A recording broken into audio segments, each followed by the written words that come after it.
15 বছর যে সমস্ত হত্যাকাণ্ড হয়েছে, লুট হয়েছে, গুম হয়েছে, তার বিচার করতে হবে।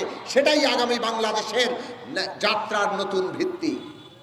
আমরা সরকারকে বলি, ন্যায় বিচার ছাড়া বাংলাদেশ এগোবে না। কাজেই এই সমস্ত হত্যাকাণ্ডের বিচারের যথাযথ উদ্যোগ আপনাদের নিতে হবে।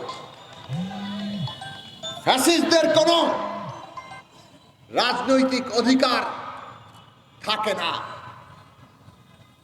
ফ্যাসিস্টরা আমাদের খুন করবে, আর তারা মাপ পেয়ে গিয়ে বিনা বিচারে আবার সমস্ত কিছু লুটেপুটে খাবে। এই সুযোগ তাদের দেওয়া যাবে না। বাংলাদেশের মাটিতে সমস্ত ফ্যাসিস্টদের বিচার হবে। এইটাই আপনাদের গুরুত্বপূর্ণ কাজ। সেই কাজ যথার্থভাবে শুরু করতে হবে। আমাদের দেশের মানুষকে ঐক্যবদ্ধ করতে হবে।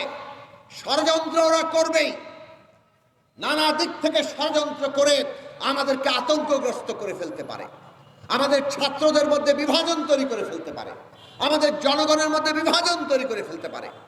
ঐক্য রক্ষা করতে হলে জনগণের দাবি দাওয়া মানতে হবে। এই অভ্যুত্থানের উপর দাঁড়িয়ে আছে একটা অন্তর্বর্তী সরকার। তারা দেশ পরিচালনা করছেন, রাষ্ট্র পরিচালনা করছেন। এই দেশকে একটা গণতান্ত্রিক অবস্থায় নিয়ে যাওয়ার দায়িত্ব তাদের। এই কাজ যখন তারা করছেন, তখন এই পতিত ফ্যাসিস্টরা, তাদের দেশি বিদেশি দোসররা, তারা বসে নেই। অভ্যুত্থানকে ধ্বংস করার জন্য, এই সরকারকে ব্যর্থ করার জন্য নানান ষড়যন্ত্র তারা করে চলেছে। আপনারা দেখেছেন চট্টগ্রামে কি ঘটেছে।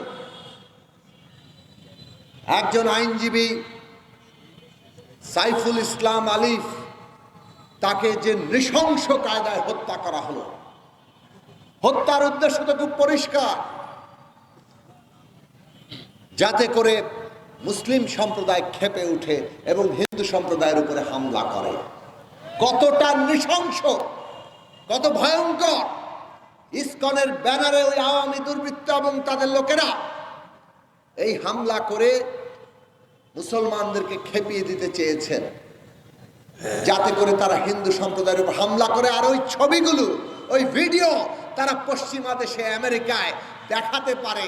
ডোনাল্ড ট্রাম্প ক্ষমতায় এসছে, তিনি শেখ হাসিনাকে উদ্ধার করবেন। ভারতের সহায়তা তারা দেন।